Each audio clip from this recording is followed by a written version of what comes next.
one of the jobs that I've got to start doing is getting these onions ready for storage. So I'm going to take the first batch in before it starts to rain and see if I can learn how to string. Never done it before, but I think these onions are going to lend themselves to it. So I'll get them all in to the house, I think, and work out what to do.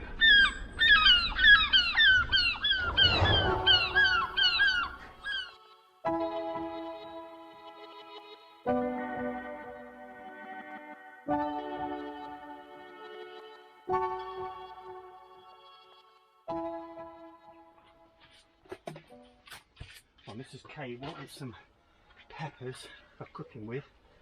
Half a dozen, she said, so I'm just going to take a few of these off. And this really warm weather we've had, it's just made all the yellow ones start to turn, and we've got some really great coloured peppers. We're going to try and mix them up a bit and give a few different flavours. So that's 3 of that Cimarron Early Sweet, and this is King of the North, and King of the North is turning red gradually, which is nice. These are only small. I've left a lot of peppers on the bush, and that invariably results in more, but unfortunately less in size. So we'll have a couple of those, and we'll have just one of these, I think, and this is the Karkula Paprika Sweet Pepper, and just a very different looking pepper. So 1, 2, 3, 4, 5, 6. One more for luck. Let's take a yellow one. There we go. Good times. Well, there's plenty for me to learn how to string with these globo onions, and I don't know whether these green leaves need to die back a bit more before I string them, but I'll work that out when I get home and see what the method is. I'll show you the end result when I get done. It might be a while, but it'll be interesting. So I'll take these home, and the others are staying in the polytunnel and carry on the curing process. And I think I'll probably have to turn them every now and then, at least separate them so I don't get any fungal growth amongst those onions. Right, off we go. Well, there's plenty of onion stringing videos on YouTube. It took me a fair old time to string them up, and well, I had some help and we got it done. I'll show you. So all those onions, they seem to string up quite well, and I was really surprised once you've strung them up how few they appear to be, but in reality, of course, it's just the same quantity, and they'll go a long way. And I got them done just in time before that rain spell came. And these are the banana shallots. This is Elsa Craig, more banana shallots, and this is the smaller of the globo. There's some medium ones there, and the absolutely giant ones I've kept in the garage at home because they're just too big to hang. And there's a few there where the stems was just still a little bit hard, so I'm just going to leave those to sort themselves out for a while. But the polytunnel is beginning to look like autumn now, and any day now I'm going to be cropping these peppers. You can see this variety, which is King of the North, is just turning red now all of a sudden, and it's because it's getting a bit cooler, and these are ready to come off as well. So won't be long, be one more pick of tomatoes. Cucumbers I think have probably had it, although there's 1 or 2 on the ground there. And these tomatoes are just the last few are turning, but there's still some good sized tomatoes to be had. So, well, autumn is on our doorstep. Well, we've had a lot of rain, but this morning it's warm and it's bright. So it's a good morning to be on the allotment. Got a few things to do, not too much, but I had a bit of a fright this morning. My heart sank. I'll show you. So here, right there, is where my prize squash has been residing for the last few months. And this morning, it's gone. And I thought, you're joking. Somebody's had my pumpkin. So I looked around. And there it is, bobbing in the pond.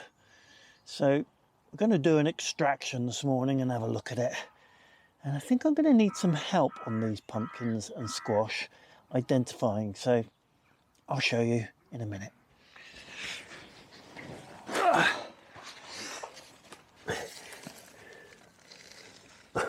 Oh, here she comes floating along the pond. Oh, wow, what a weight. So this is one of the pumpkins that I need help identifying. Now, I think it's of the sort of acorn variety, but it just looks too big and it looks too thin across there. And then I found one called Gagat. I think it's a French variety of a sort of patty pan, but it looks so large for a patty pan. So I'm going to give you a good look. Please put in the comments below what you believe it is after a little bit of research, and we'll sort of land on what the consensus is. I did go back on my videos and it's clear I didn't know when I planted it. So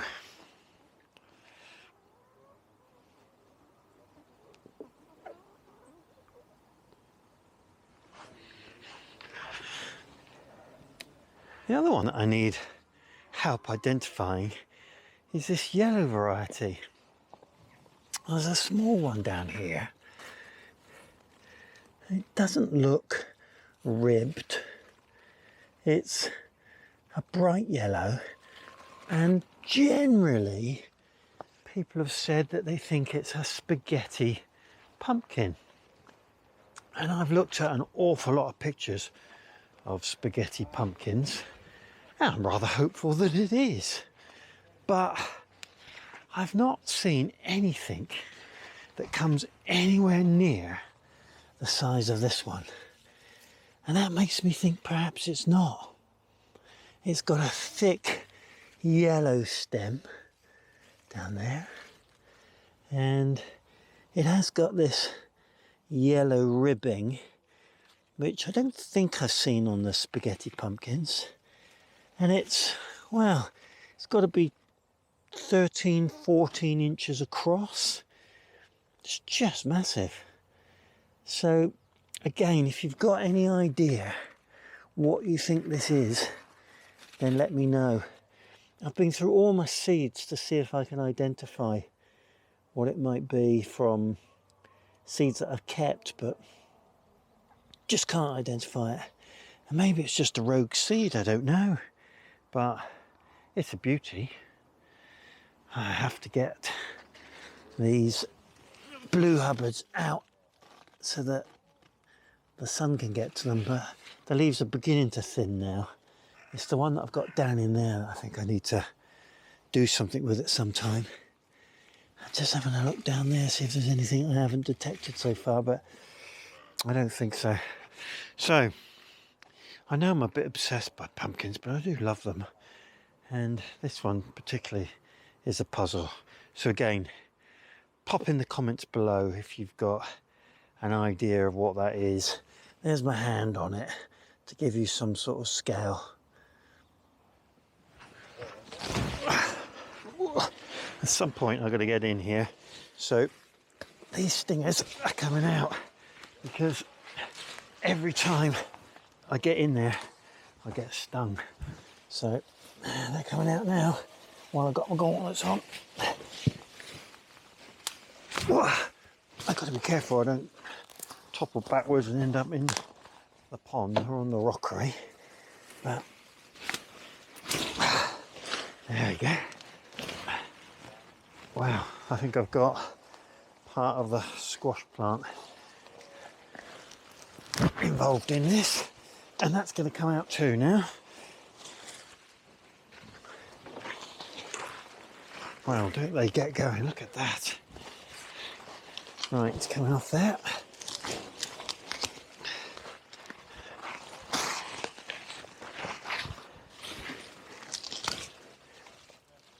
We've got two enormous blue hubbards in here, which I will get to eventually. Right, one more.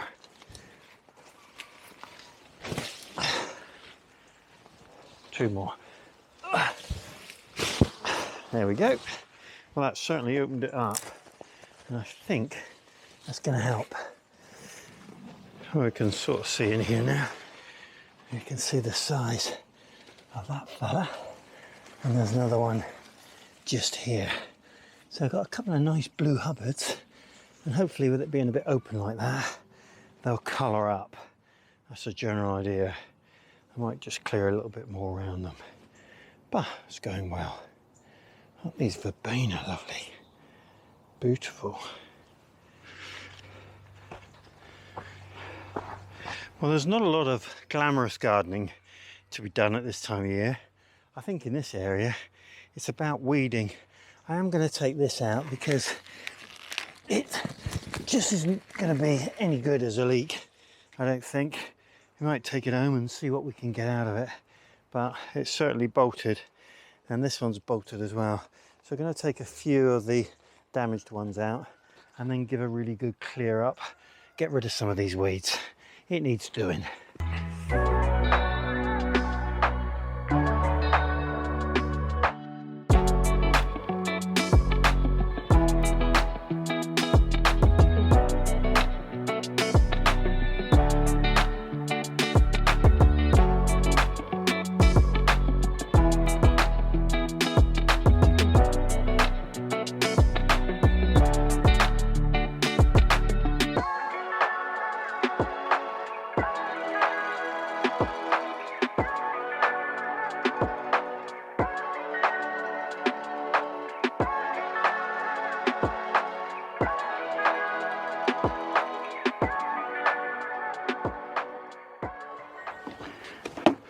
Well, I've got to pick some more beans because I just need to keep on top of these. It won't be long before these are getting a bit too stringy. They're okay at the moment. I guess out of a batch of, I don't know, 100, we might throw away 2 or 3 that are getting a bit stringy. But that's also an indicator for me that we're getting some bigger beans that will be good for seed next year. So I start to leave the beans that are on the lower levels. They tend to be the ones that have been growing the longest, and they tend to thicken up quicker. And I'll be leaving those and picking those in a week or two's time. And then they'll be air dried in that basket in the shed. And I wanted to show you the broad beans, which I've been doing that with, and they're now ready. So these are leathery and dry, and I can feel that the beans inside have shrunk. In fact, they rattle, which is absolutely perfect. So I'll just keep these dry now, and they'll be next year's broad beans. And so the runner beans, that's exactly the same process, and hopefully they'll look as good as these.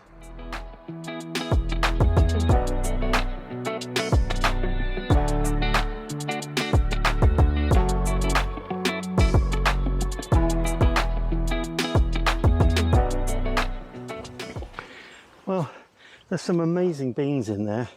This is the type that I was talking about that are developing, ready for taking the seed, and you can see the sort of bulbous areas where the seeds are, and they've got a little bit further to go. You start to see some brown on them and maybe a little bit of damage, and this one's a sacrificial bean, but you can see how well the seed is developing inside. And that's Czar, the white flowered bean that I grow every year, and these seeds are just perfect for saving, and they'll be brilliant. So we'll give those to the chickens, and I'll show you some of these.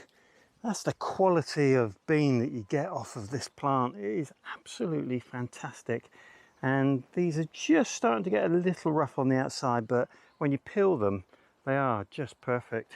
Once you've taken the sides off, of course, because you don't want the stringy bits. So fantastic bean, and there's probably another 2 pickings on there, I reckon. Certainly the other side has grown since I picked it earlier on in the week, and yeah, there's going to be lots more. Well, as you can see, there's a fair amount of weed has come off of the plot this morning, and there's a bit more to come yet.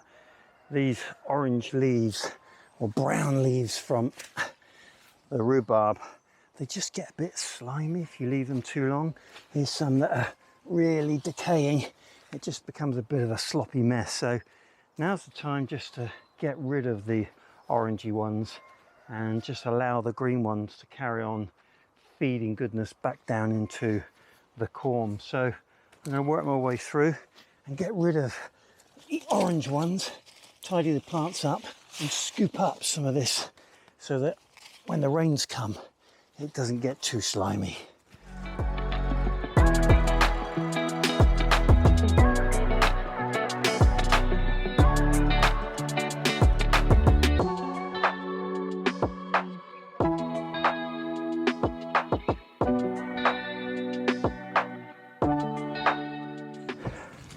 Now, it's not a great job, but there's a good reason for weeding now in middle of September when the ground is relatively soft, because you've still got some foliage on the weeds to identify them, and getting them out of the ground gets harder and harder if it's dry, and it gets more and more difficult to know where they are if you allow them to get down into the soil, basically dying back.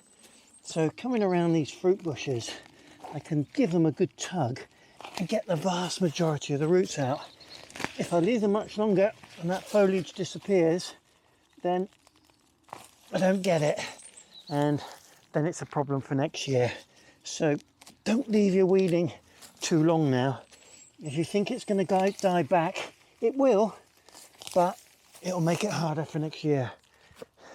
Get them while you can, in other words. All right, let's just see if I can get the root out of this thistle. There you go, not too bad at all. If I left that till it died back, basically it's just going to grow back up next year.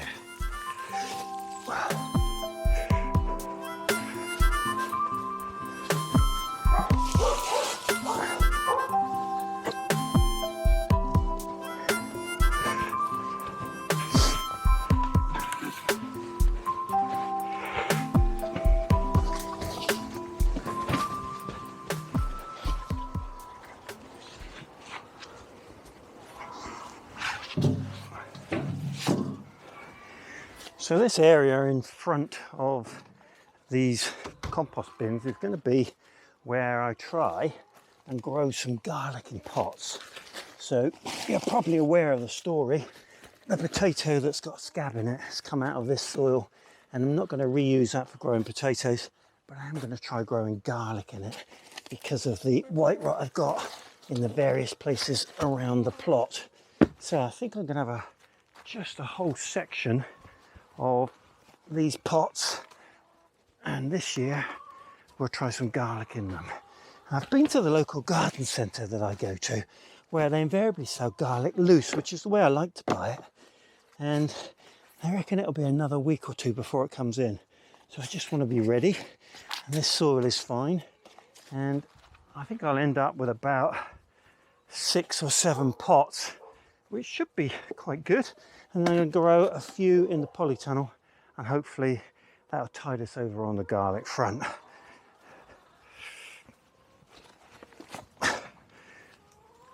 So the remaining pots I've got here, which I will recycle, I've got Charlotte in, and there's no evidence of the dreaded scab in those, so I can reuse that, and I've got some left from last year. So I'll have plenty of potato compost. Right, last one. Actually, last 2, which will make it nice and even. And then as I take the soil out of the last 4 or 5 Desiree pots, which have got scab, then I'll just top these off. Good times.